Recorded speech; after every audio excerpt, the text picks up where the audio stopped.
Welcome all. My name is Lynn Coward. I'm the Chief Operations Officer for Talent Dimensions. We are in the people business, and as such are thrilled to be with you today and to be able to share some of our thoughts and have conversations around what we call the Great Resignation. I know many of you have heard that term, used that term, maybe are living that term, but we're going to take a little bit of a different spin on it today. We at Talent Dimensions feel very strongly that engagement and inclusion is a very important part of our everyday workplace environment. And the more we can do to bolster those efforts and those events, the better, more productive the organization is, and we've got statistics to show that. So, as Michelle mentioned, sit back, relax, enjoy the time together. I'd love to make this as interactive as possible. Dr. Michelle Brown is with me here, my partner in today's webinar, and we are going to be entertaining questions. We'll be looking at chats and really making this as conducive to conversation as possible, because we really are here to talk about conversation. So welcome, Michelle. Thank you for being here with us today. I want to draw your attention to the cover sheet. And one of the things that we think is really important as we think about the Great Resignation is to think in terms of those things that we can control and those things that we can't control. And as you know, there's a number of things that have come about in the last 20 months or so, 22 months, that have been a little bit out of our control. So our purpose today is to be thinking about the term resignation, something that is out of our control, into something that we can bring in more internally, and maybe even rephrasing it to be, maybe it's the resignation. It's our ability to really embrace the activities that we can do starting from now, the kinds of things that we have some control over in the workplace, and maybe give you some ideas on how you may be able to start today to do some things differently with your workforce. So maybe by changing the vocabulary, you'll be able to change the mindset, and that's always job one. You'll notice that in our graphic, we have a gentleman in a yellow shirt that is saying, "Put me in, coach."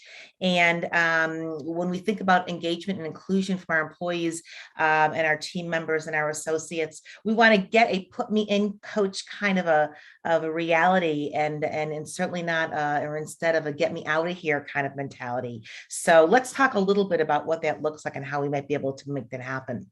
First order of business, I want to get everybody involved. I'd love to make this as interactive as possible. Dr. Brown will be looking at the chats. We'll be interrupting if need be, if something's come up, so I could focus on the content itself. And certainly feel free to even come on board and unmute if you've got some questions. I want the questions to go back and forth with you all and myself, but also with each other. So if there's some questions that come up or things come up about best practices or what others are doing during this time of great need, the Great Resignation turning into the Great Resignation, I want us all to be learning partners for one another. So I'm going to count on you all to do that. First thing I'd like to do is, we've heard this term, the Great Resignation. In the chat box, would you let us know if there's other terminology that you've used, that you've heard, that kind of symbolizes or refers to the same thing, but is really not known as the Great Resignation itself? Put some of those ideas in the chat box so we can sort of get a common language going as it relates to this workplace situation, this marketplace situation that we're in right now. Turnover tsunami. Brianna, thank you. Yeah, I've heard that. We've used that in a couple of things. That's the truth. The turnover tsunami, we've got to really capture that. AKA the big quit. Thanks, Barry. Yep, we've heard that a number of times as well. The big quit, mass exodus. Thank you, Natalie. That's certainly something to think about. There's a lot of ways that we've heard this term defined, but it's important that we kind of understand, you know, how it's being referred to by ourselves and organizations, but also our employees and our associates. So let's talk a little bit more about what that looks like and how we're going to be able to make that happen.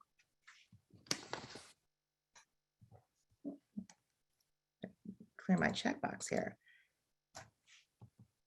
All right.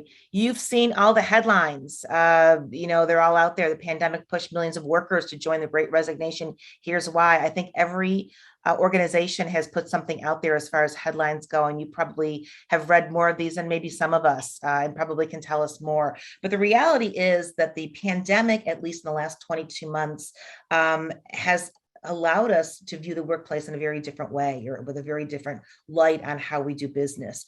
Burnout has become prevalent in organizations, but here are some a couple things to think about in some of the realities. In some of the statistics, and I love the data because it really does tell the story. The story is in the numbers. 85% of the people who have been polled or surveyed said their well-being had declined over the past 22 months during the time of the pandemic. I mean, 85% well-being has declined. That, when we think about well-being as it's tied to engagement and inclusion, that's a big number, especially when you think about the turnaround kinds of things. Probably not surprising, Gen Zs and millennials said that they were lonely, that this is the loneliest they've ever felt. And with those generations having a high need for getting together and for collaboration and social capital, that's really something to think about and really be focusing on those folks, because the loneliness ever can really lead to some other things. And as a result, the level of disengagement that employees are experiencing has been unprecedented. Now, what was interesting is I did some research for another situation or another webinar and event that we did, and engagement levels actually increased in the first 6 months of 2020 when all this started happening. Employees started to go home, work remotely. There was a lot more interaction via Zoom, such as we're doing today. And the greatest places to work survey said that engagement levels actually went up and increased during that time. And that's kind of changed over time, because now it's gotten a little bit old, and well-being is being impacted, engagement is being impacted, a number of other things that really support or don't support productivity are really coming into the fray. So we want to just make sure that we're keeping an eye on these kinds of things. Here's some statistics that we think are kind of interesting, and we're willing to share this with you. Every time I use this chart, I get requests for this kind of data, and it's been around for a little bit. But I want to focus your thoughts on the Great Resignation, and that it's not an industry role or pay issue; it's a workplace issue. And with a workplace issue, it becomes a workforce issue, and that's where the people and the employees all come into play. But I want to draw your attention to the 18%. The lost productivity of those who are looked to be actively disengaged or not engaged is equal to 18% of their annual salary. So the productivity level of folks, it really does impact the bottom line in their annual salary, and 18% of that is really happening as we speak. Another area, look at the lower left-hand corner. Replacing workers requires 1.5 to 2 times the employee's annual salary. And we've heard that metric often, 2 times annual salary, if you want to compute the cost of disengagement. But when you think about it, especially if it's turnover or it turns out to be a retention issue that we didn't want to have happen, it becomes even higher, because now we've got to go out and replace that highly talented workforce, that highly talented employee, and you can probably think it's upwards from 2 times their annual salary. That does impact your bottom line. And there's a number of things that go into it, and I'm sure you've heard them before, but there's a number of things that go into that 2 times number. The one that I think is really interesting is the final one. For a company with 10,000 employees with an average salary of $50,000 each year, disengagement costs $60.3 million a year. Now, for those of you practitioners that are with us today, we're always looking for the numbers. We're looking for the business case. How do we really prompt people to our leadership team to really see this for what it is? Well, that is a huge number. So if we've got 10,000 employees with a disengagement number, $60.3 million really will resonate. There's a ton of other statistics that we can talk about and we can look at, and I'm sure that many of you could even share those with us, and I'd love to see those if you've got them. But I really just wanted to raise the flag that yes, disengagement is not just an issue with employees, about, oh gosh, what do we do about it? It really does impact your bottom line, and we really need to start computing for it. So let's think about resignation and change the mindset and change the terminology. We're going to talk about it being a resignation. What does that mean? Well, the Great Resignation may be out of our control, but when we think about the ability for our employees to say, you know what, sign me up, re-sign me up. There's things that we can do immediately to bring the workforce together, to get those statistics moving in the right direction, and most importantly, not to lose the talented workforce that we've developed over the course of time. So let's think about what we can do about it and how we can really make those changes. I had a conversation last week with a colleague in India, and he kind of put it into perspective. And I think whenever there's a graphic that we can show that kind of brings it together, I think it's always worth sharing. And what he said to me was, Lynn, what it seems to be is all those things that were important at one point, supply and demand, and then once we bring folks in, we attract, engage, and retain. And then we look at the productivity numbers, and productivity is really many times looked at as social capital, or how do we really make those kinds of things come to life? And then those become competent employees, not just everyday, employees, but the competent employees who really take us to the next level. And from that becomes our competitive advantage. It was almost linear in approach. And then he said, but then you know what happens? It seems like in the last 22 months, we've taken this whole concept of this linear approach, put it in a box and shook it up. And as a result, we get something that looks like this. And there is no linear reality. There is no opportunity for anything to be concurrent. It just seems like we're all over the place. And those are the things that we really don't have control over. So what are we going to do? How do we take this new normal, if you will, and really bring it back into a context that we can maybe do something about? Here's why it matters. Very quickly, some things that are out of our control. The COVID-19 pandemic. If we've heard it, gosh, we hear it multiple times a day, probably minute by minute. That was a big area that kind of brought in this major change. Social unrest, the George Floyd tragedy that happened, and all the other things that happened as a result or after that. It really did impact the workforce, the workplace, and the marketplace. Those things we really did not have control over as we sit in front of our Zoom meeting today. But what we did realize is that as a result of these things, a team member experience, that word experience is really very powerful. It matters now more than ever. So if the experience really ties into retention and engagement and inclusion, how can we help to make that connection between all of this, and so that box, that shaking up the box, doesn't become quite as abysmal as it seems right now? I wanted to share with you something called our belonging model. And the belonging model kind of puts things into a little bit more visual perspective. Belonging, by definition, is really the intersection between some of the things we're talking about today, right? It's the intersection between inclusion and engagement. Now, when employees or associates feel included, they're included in things like conversation. We include them in things like problem solving, planning, having a purpose. It allows the employee to say, I have a voice. And as a result of having a voice, I'm being heard. And that comes down to something called conversation. How do we realize those kinds of things that employees want to be heard about, or they've been emboldened in? And then there's engagement. And when I am engaged, I'm engaged with my role, with the job that I'm doing, with my team, with my leadership, with the organization, with the mission and the meaning of the organization. I have meaning when I'm engaged with those other things. So engage is something that we do, and included is something that we feel. And we bring those two together. We set up something called psychological safety. And what this means very purely and simply is this: I feel safe at work. I feel psychologically safe at work, that I could bring my best self to work.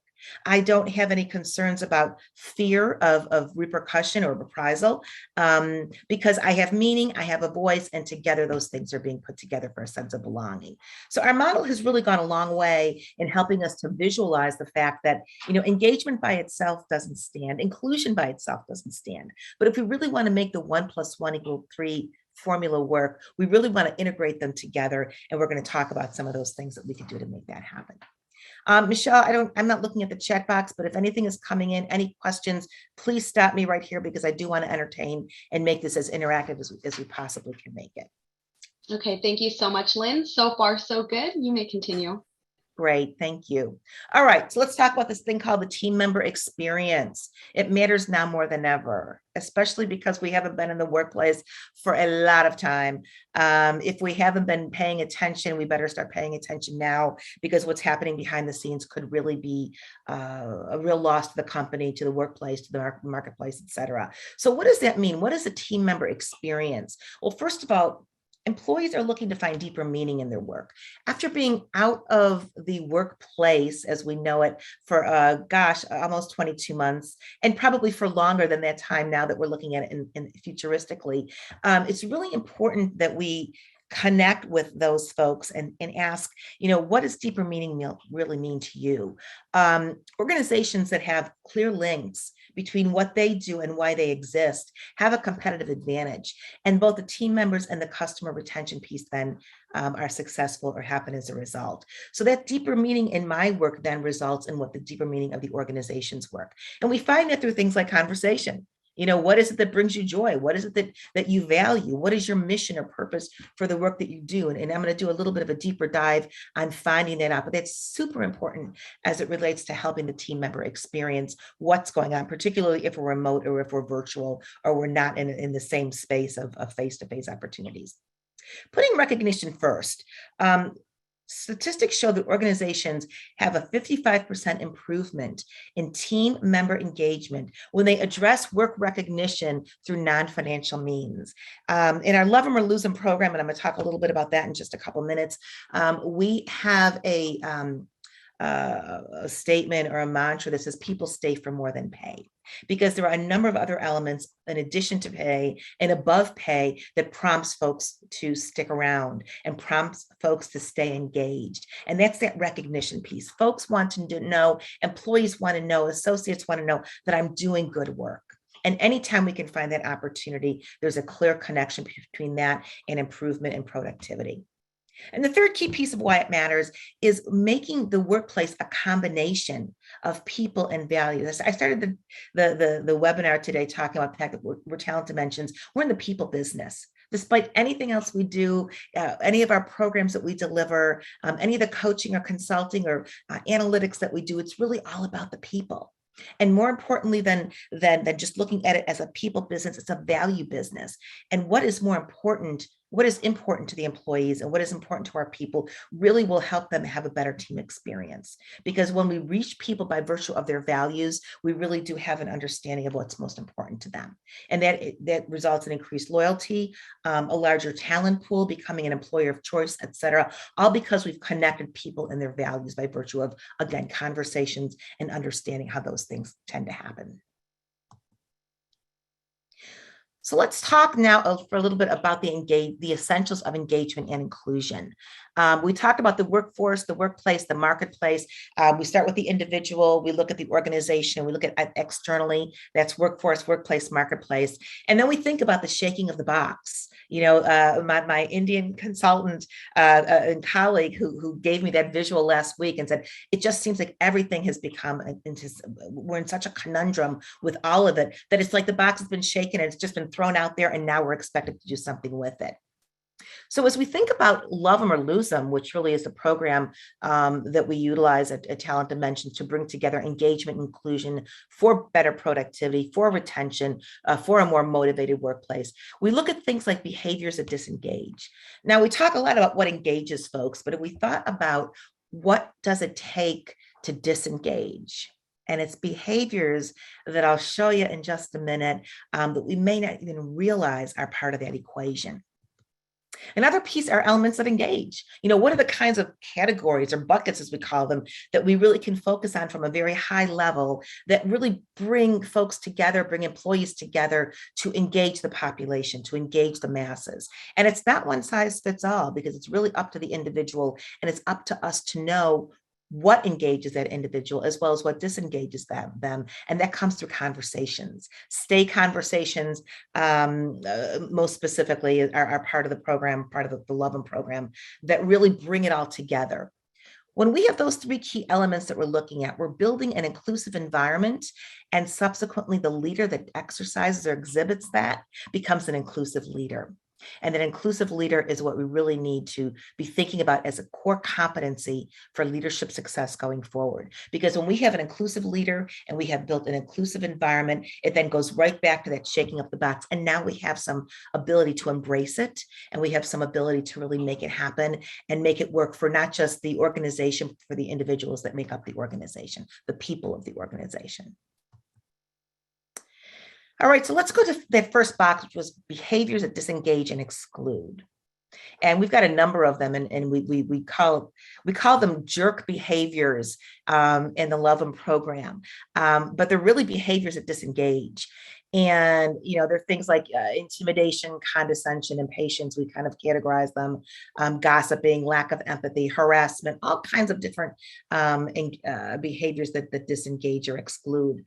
I want to ask the team or the group now, with your chat boxes or in your chat boxes, as you look at these handful of behaviors that really do help to disengage employees, which one do you think is the most detrimental, or which one of these do you think will most quickly bring a workforce to the disengagement level if we continue it without being aware of it? Let's look at the chat box and see what we've got going on here.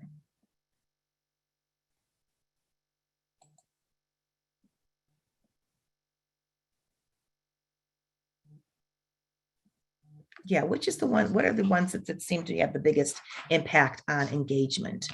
Maybe some you've seen, maybe some that you've demonstrated without knowing it. Lack of empathy, Laura, thank you. Yep, John, lack of empathy. Condescending, Sarah, absolutely. Favoritism is a tough one, Laura, I get that. Yeah, Shelby, not listening. That's a huge one. That's a simple one for us to fix if we know that it's there. It's not always easy, but it's a simple fix. Excluding others. Thank you, Eric. Discriminating, showing favoritism. Yep.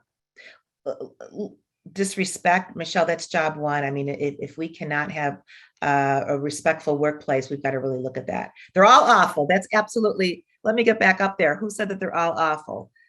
Yo, let me look here and see as I go down this list. Lack of understanding, micromanaging, Rosalind, thank you. Oh, I'm looking. So Natalie mentioned that they were all awful, guessing. Yeah, Natalie, I don't want to put you on the spot, but Michelle, can we unmute Natalie?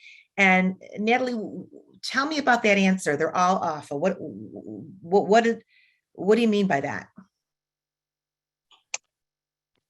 I mean, all of them, they each have, I think about when we talk about microaggressions and those mosquito bites, I can see these as maybe mosquito bites or maybe even a shark bite even. But I mean, I don't have anything deep and profound, but each of them make me cringe. Just a little bit more. You cringe is profound, actually, Natalie. Thank you. And they all should. And yet, you're right. Every one of these things that you mentioned is certainly not a good situation. But here's the real deal: they are all detrimental. They're all things that do not belong in the workplace. And the bottom line is this: it really is up to the beholder. It's really up to the employee as to which of these is most impactful to them. And I will bet for as many conversations as you have, although lack of empathy came up a number of times, you may find that each of these strike a chord with employees if they're really going to be honest with you. So what are we going to do about it? Let's really think about our own behavior, our own exhibits of behavior, or some of these types of behaviors and where we've done them, and maybe even get some feedback from those that we're working with to see which of these may make them cringe as well. So Natalie, thank you for that visual of cringing. And thank you all for putting together those kinds of things that you think are most important to not do to continue a level of engagement. So let's talk about the elements that engage and include. In our Love 'em program, we have a number of strategies. We call them 26 strategies. They're A to Z, and they're things that will allow us to do better. There are things that will allow us to think about what's important to the employee, and then be able to go back and give the employee many of those kinds of things. But we've broken those up into 4 categories of things that tend to engage. We look at something like what matters most. And what matters most is really why employees tell us they stay, what's most important to them. And what we found is this: career development, professional development, call it what you will. I want to advance. It's not always about promotion. It's just about learning and growth. So when we think about development in terms of growth, what is it that the employee needs, the associate needs, in order to really get that feeling of professional growth? Building relationships. We sometimes call that the style factor or the style cluster, but it's really about building relationships with other employees, team members. It's building relationships with your leadership with employees. It's building relationships with your clients. It's building relationships. And Gallup, as many of you may know, works very strongly in the engagement survey business, And they've got one of their Q12 questions. And they ask you to answer the question, do I have a best friend at work? And it's made people go, well, what does that have to do with? Well, that's all about relationship. And if you've got a best friend at work, chances are you've got some stability to really be able to be more engaged, because you tend to have those kinds of other attributes that go along with relationships. So relationships in and of themselves are very important, and they stream all across the organization, even externally. Productive work environment. Do we have the things that we need to do our jobs? Do we have the things that we need to be productive? Do we understand what it takes to have an important relationship or an important environment where we have all the things that make us successful? And if we don't have those things, we are going to disengage our folks quicker than anything else, because they just can't get the work done. And that's a known fact. And last but not least, known expectations. Are we setting goals that allow our employees to know what is expected of them? And if we're not, then let's begin doing that right away. Because until I know what's expected to me, what is expected of me, I don't know that I can really get the job done. And I am a proponent of the statement that when we know better, we do better. And those known expectations are the beginning of the chipping of the iceberg. So let me ask you, when it comes to elements or categories or buckets that engage or include, in your chat boxes, what other buckets or things have you noticed in your own organizations, or maybe some things that you're thinking about yourself that are really important things for us to know when it comes to inclusion and engagement? Just put something in the chat box, a bucket or a category that is important to you that may not be part of the four, or maybe an offshoot of one of these four categories.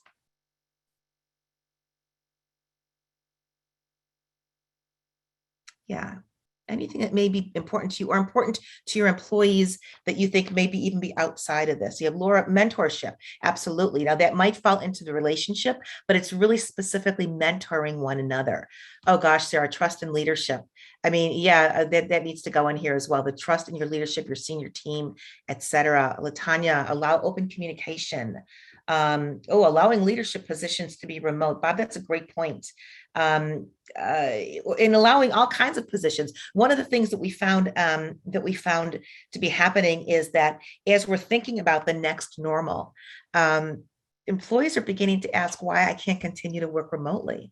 I mean, I worked remotely for 22 months. And by the way, we're still here and we're more productive than ever. And maybe even in some cases, have an opportunity to be more engaged than ever. So leadership positions, yes, but a lot of positions, employees are going to start coming back and saying, wait a minute, I was able to do it for over a year, almost 2 years. Why not now? So we've got to be, shifting our lens on that. Communicating vision and mission, Rosalind, absolutely. Growth opportunity shall be absolutely as well. It's not about promotion, it's about growth. It's not about advancement so much as am I just being developed professionally? A lot of different areas to think about, but as we think about our own importance, what's important to us, it's probably also important to our team members. And so that kind of empathy goes a long way. So thank you for all that input. Get out of here if we can and move on to the next.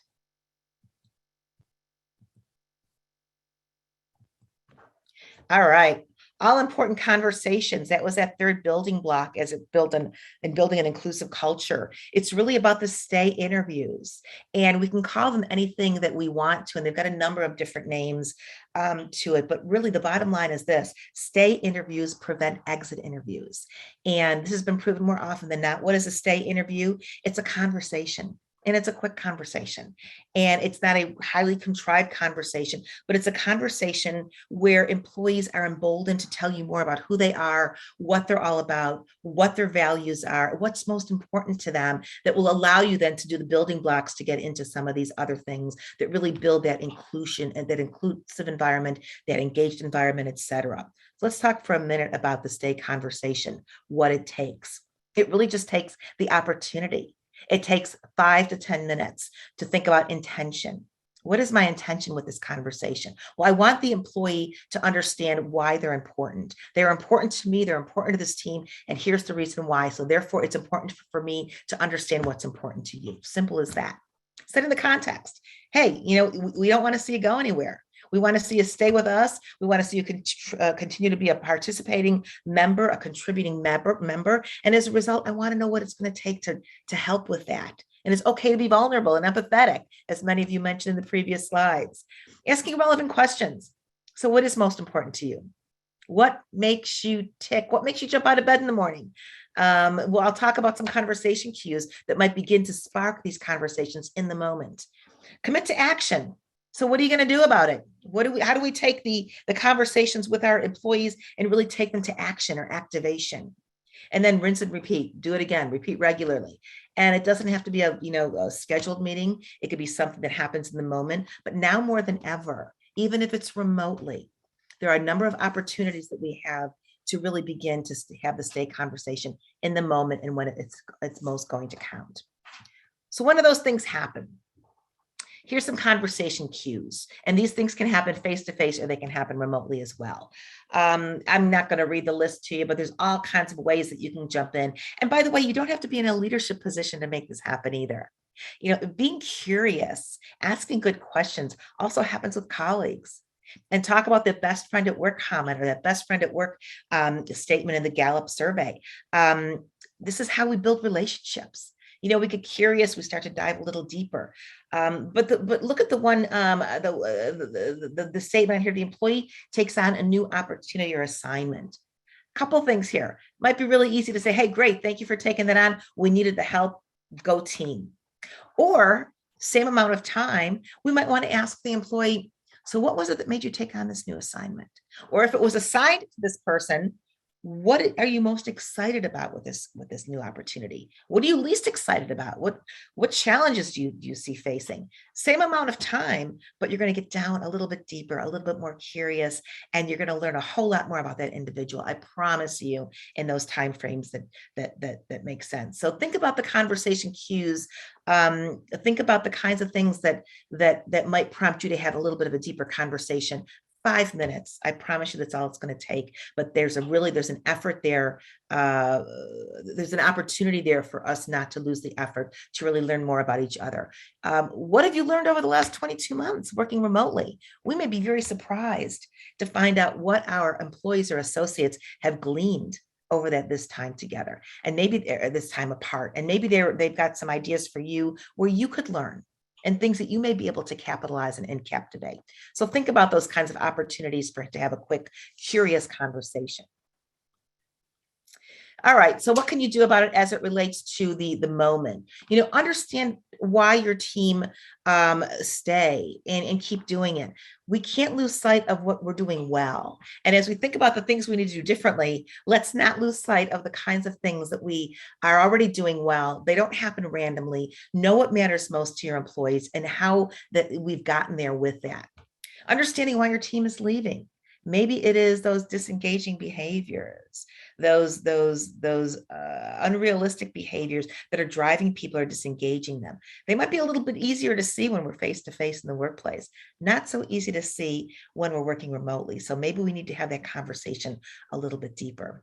What are their values? What is most important to them? And how can I give them more of it? I promise you, many times we don't have these conversations because we're afraid of what the employee may be asking for. But like I said, people stay for more than pay. And you may find out that there's a number of things that you can do immediately that will raise that quotient, that engagement, that inclusion quotient for your employees. And you hadn't even thought about it until you had the conversation. Key elements that prompt people to stay, those categories, being empathetic, mentorship, the things you mentioned that were part of those engagement categories. What are they and how can we give them more? And then ask, very simply ask, communication through conversation. And as a result, we'll see better levels of the engagement, inclusion, and development opportunity. I wanted to show you a couple of things. This is our placemat that we use for the Love 'Em or Lose 'Em program. And this is more important now than ever that we begin to have these conversations. Here's how it's broken down. We begin with 7 key messages, and it starts from, I call it the inverted triangle. We start very broadly. Here's the agenda. Then we get into why it matters. What are the business cases? And you'll see at the bottom lower left-hand side, it matters. These are all business formalities, external marketplace formalities. It's all about technology, volatile work environments, leaders focusing on the bottom line as opposed to the people, the globalization. We're taking this down to the level and saying what's going on externally that will prompt us to become much more internalistic or look at things internally. What do we think about what matters most? How do we look at our the kinds of things that will attract, engage, and retain our workforce? Do we know what those things are? I'm not going to put anybody on the spot and ask you to put it in the chat box, but do we know what motivates our team? Do we know what most motivates each other? Well, let's just ask. And some other areas that we get into in the Love 'em or Lose 'em program, why we stay. Here's 13 key elements in ranked order as to why people stay. You'll notice that fair pay is number 6. It made the top 10 or top 13, but it's number 6. But exciting, challenging work, supportive management, good boss, being recognized, valued. We talked about a number of these things, but these are the reasons why people tell us that they stay. And then the 26 strategies under the engagement and retention pieces, strategies that work, things that we can do immediately that might be able to really up that quotient. So what now is the next normal? Let's think about, now that we know what we can do about what is the next normal? What are we seeing coming on the horizon? What is research showing us? What is our own internal consultation showing us? Well, it's telling us a couple of things. The next normal, it's not going to be new, it's going to be next. It's going to be all about an inclusive, flexible, hybrid workplace. It's going to be the need to really adjust, understanding what's happening in the moment and pivot. For all of our friends, any friends, fans out there, pivot has a definition all its own, but we really do need to be able to pivot in the moment based on what's happening. We need to act with intention, thinking about what we're doing before we do it, and then going out and making it happen. I've used this word a couple of times, curiosity, embracing curiosity. Giving team members that sense of belonging. What is belonging? The intersection of engagement and inclusion. And are we building up both of those? And I guarantee you, after going through a program like Love 'em or Lose 'em, where you do a lot of introspection, you're going to be able to do that much better and much more clearly. Defining those goals, what are the expectations for all workers, but specifically for remote workers? Now that we're not in the workplace at this point, what does that mean for those remote workers? Improving overall internal communications. Ask, and ask again. Have those conversations. Communicate consistently and regularly. Don't let it drop. Have that conversation. Don't let it just fall off, till next year. Bring it up again when the time is right. And checking in frequently and being proactive. Not waiting for the other shoe to fall, but being there to catch it when it does because you were anticipating it. So the journey is on. We're in the middle of it right now. Don't know when things are going to get back to it. I don't even know if they'll ever get back to anything that we can hang our hats on. But the question becomes, so where do you start? What's something that you can do today to really make it happen? Well, here's a challenge for you. I'm going to ask you to do this. It's the 2, 2, 2, and 2 model. Yeah, you could do anything in 2s is pretty easy, right? We can make it happen. I'm going to ask you to think about 2 direct reports. And if you don't have direct reports, I'm going to ask you to think about 2 colleagues that you're just interested in getting to know better, building that relationship bucket or building that relationship piece. 2 folks that you want to have a conversation with. Have those 2 conversations over the next 2 weeks. Very finite timeline. 2 weeks from start to finish. That brings us to, the beginning of February. And then knowing what you learned from that. What intentionally did you learn from those conversations? And then how can you use that for your own development? Many of you said development was important, growth was important. You will be surprised what you will learn with 2 conversations over 2 weeks. And you may say, you know what, I never really thought about it that way. So that's a challenge or a takeaway that I'm going to ask you to go on and execute immediately. And with that, I'm going to see if we can't open it up to some Q&A.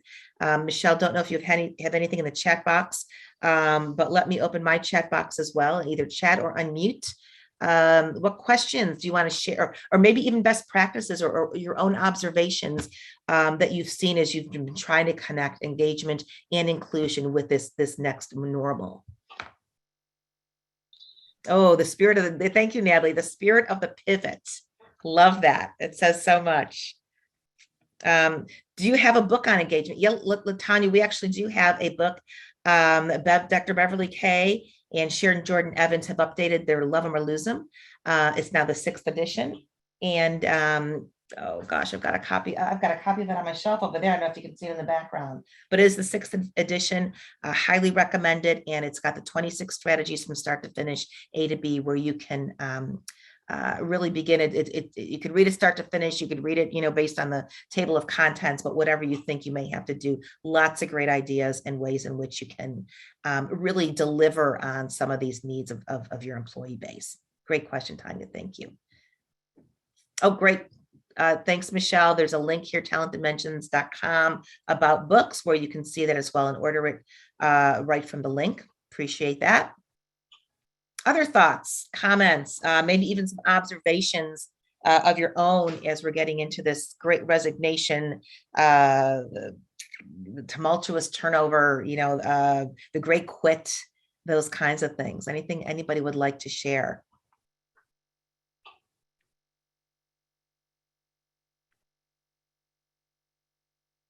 Okay. So, Lynn, we do have a Q&A. We have from Crystal. Can you share the brief?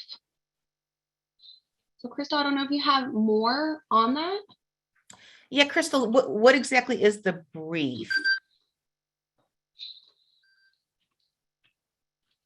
And I will try to allow her to talk as well for a deeper conversation. There we go. Yeah. Sorry, just wondered if you could actually share the PowerPoint presentation that you provided. Oh, sorry. Sure. Yeah, happy to, Crystal. Happy to. Awesome. Thank you so much. You are so welcome. I know that people have asked for that statistics chart and have used that actually with their own leadership team to really, really reinforce the need to now more than ever continue to focus on engagement in the workplace. And that's the a way to make it happen. So yes, absolutely. Michelle, what is the best way to share the PowerPoint presentation? Any thoughts?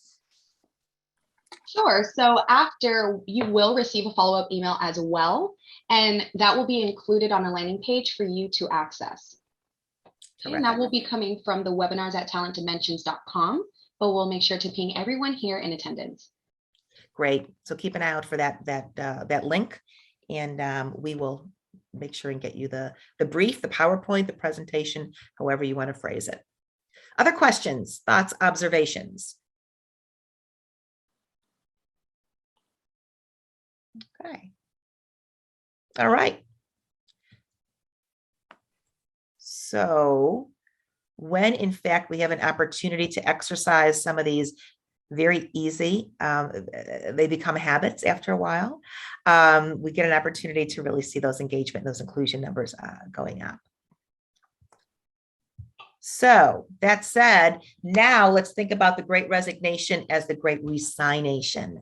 And as a result of incorporating some of these tips, looking at the opportunities that you might have, asking curious questions, stay interviews, high-risk behaviors, and looking at some of the things that do engage, knowing what's most important, I'm hoping that you will be able to see this as resignation. Sign me up, coach.